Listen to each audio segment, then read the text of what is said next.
Hey, good people, this is your NI Dom back with another reflection, and this is a personal journal for contemplative people looking to think, grow, and have impact in the world. So, hey, I am doing this reflection for YouTube, which means it has to be 15 minutes or less. So, cross your fingers. You guys know I like to meander and linger and explore in my imagination, in my headspace for about an hour and so. But I am going to, for the sake of this extended platform, I'm going to try to give a 15-minute reflection. I just got through listening to some content from one of my favorite content creators, INTJ content creators. I don't talk about him often. Often I talk about the INTJ academic. You have to go to my podcast to know more about who that is. But this person, I have been following this person right alongside with the INTJ academic. I just have never felt the need to respond. And honestly, I probably don't feel the need to respond unless it's something I want to disagree with. So this is just a testament to my respect for him because out of all these years, I've never felt the need to poke at anything he said, as though, and so here we are. And so he did a video on the perceiver versus the judger. And he did this really creative story talking about two sisters who were sharing a room. If I'm not mistaken, it was a dorm room. And the room was messy. And one sister needed to find something. She couldn't find it with the room being messy, so she needed her sister to clean it. And her sister's like, I am going to clean it, but when I get to it, it's on my list. I think it's fourth on my list. It was fourth on her list. And her sister was like, yo, why do we have to wait? Why do we have to wait till it's fourth on your list? Why can't you do it now? And so it was just back and forth. And so he uses this story to illustrate how perceivers function in the world and how judges function in the world. And it was really creative. It was really spot on. But I want to throw a possibility out that there is a third consideration. For those of us who are IJs, and I'm going to specifically talk about INJs because I don't study ISJs, but as an NI Dom, I've spent a lot of time studying INJs. We are double oriented, if you will, and we don't fit neatly in either box as a perceiver or a judger, and most people don't frame it like that. Now, this is just my position on it, okay? Most people talk about us as judges because that's the last letter in our stack, in our preferred stack, the J. Excuse me, in our code, not the stack, our code. And we are INTJs or INFJs. That J denotes that we are a judger. It took me so long to understand this when I was getting into cognitive functions. I studied Myers-Briggs and I was into the traits. And then about 10 years, I got into the cognitive functions.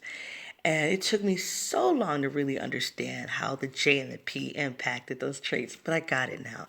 The short end of it is that last letter determines how you show up in the outer world.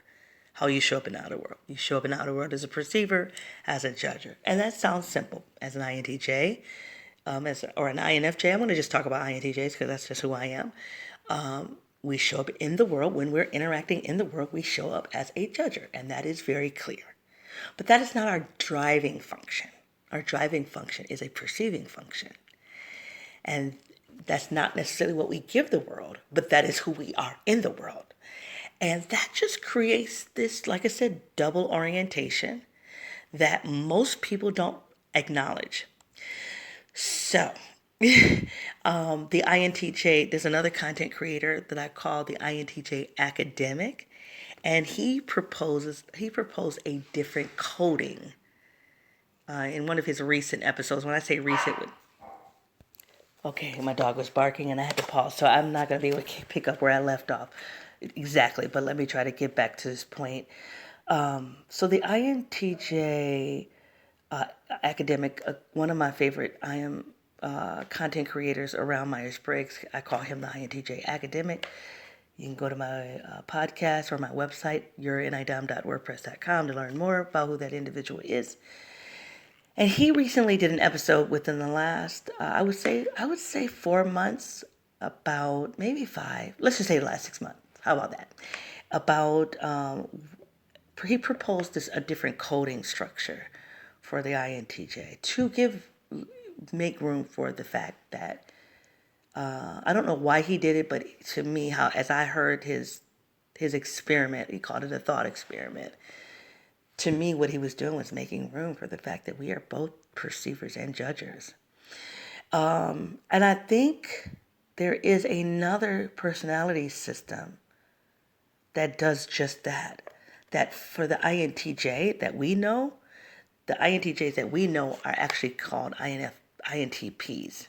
And then the INTPs that we know through the Myers-Briggs is called an INTJ. And because that coding respects the dominant function. So, so I just want to just in that tradition of really challenging this idea that we are strictly judgers, I want to just jump in and do a quick 15-minute clip and throw my 2 cents into this conversation. I am not an expert here, nor do I try to be. I use the personality system truly to just understand my own world and my own pursuit to self-actualization. Because I am an expert in my field, I know when I'm not an expert.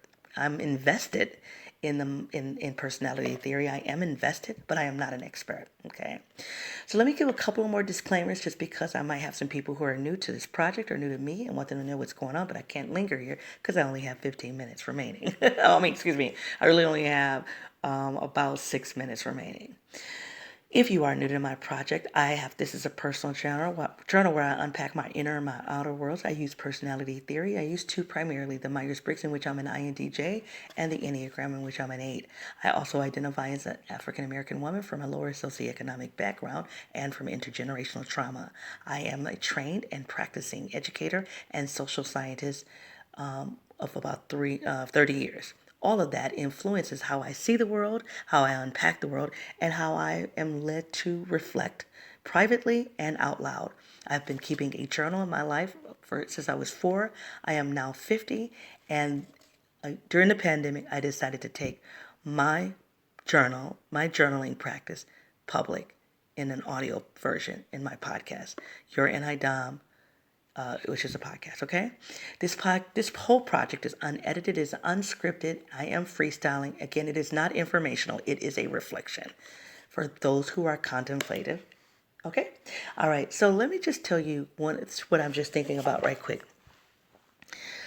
And what comes to mind is this idea that I'm thinking about driving a stick shift, what would be considered a manual car, where you have a clutch and a gas pedal, and then you have to manually move the gears.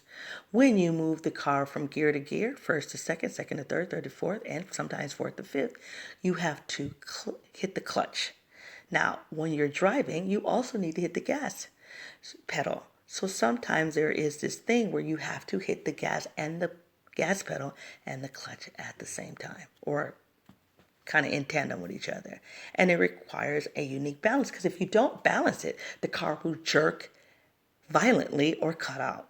And that's how I see the INTJ or the INFJ, that we are really managing two functions.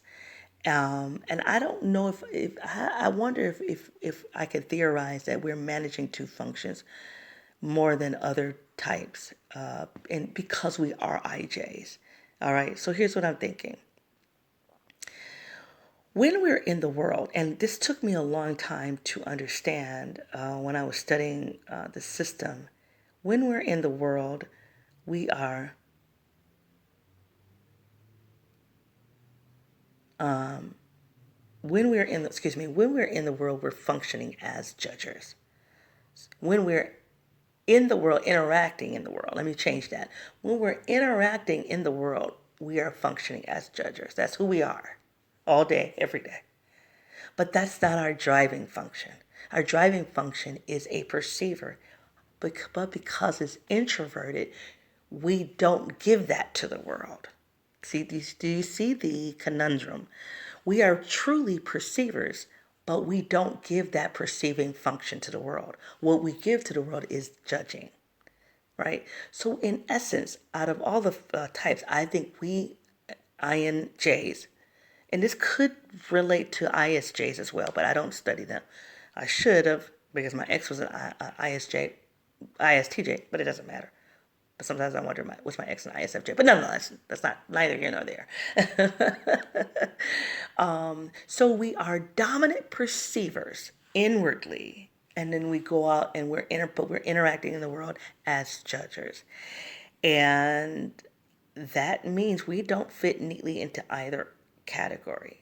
Now, when I think about the story from the INTJ Wise One, the guy that I listened to this morning, and he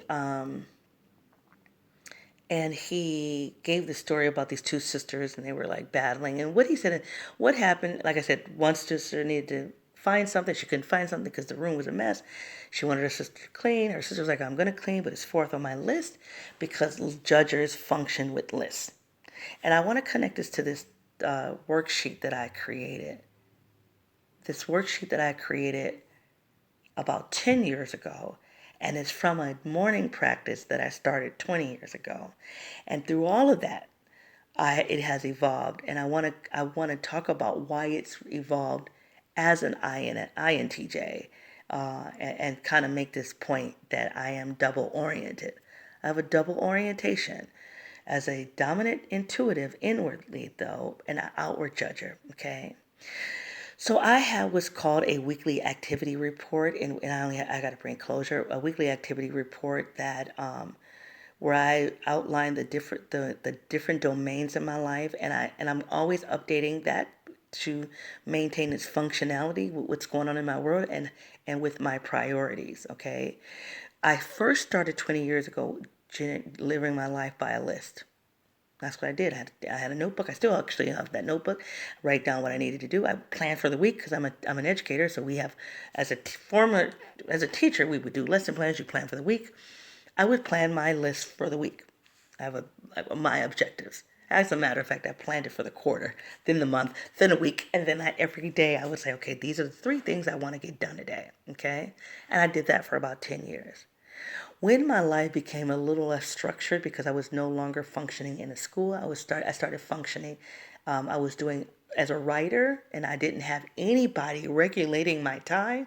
I became less list oriented, which is really interesting, and I became more outcomes oriented. And so I moved from having a list to a template or a worksheet that had different domains that were important. And then I had what I call aim. I don't call it. I got it from somewhere. I don't remember who I got it from, but it's called aims, goals, and objectives. And from those, and we say AGOs. I then would move about on my worksheet and fill in the boxes every day. So I made sure I hit the important domains, and I made sure that by the end of the week I accomplished my objectives. Right, but I wasn't as scripted daily because there was nothing in the outer world that was dictating that I do that. But I still had a structure and I still had a list. I just wasn't as restricted by that list daily. Okay. So I think, and this morning I just updated it some more. I just think that that whole evolution is really the example of how I've moved about in the world as a perceiver and as a judger, depending on what's happening in my outer world. All right. You guys tell me what you think about this idea of a third orientation, being perceiver, judger, or being a perceiver and a judger, because that perceiving function is inward. I would love to know your thoughts about that. You guys, I'm not going to do homework in this under the YouTube platform, but I will say it has been a pleasure hanging out with you. If please find me on my website, yourinidom.wordpress. Let me know your thoughts. You can find me on Twitter, yourinidom1, Facebook, NIDOM Leadership. It has been a pleasure hanging out with you. Until I come back, be well. Bye.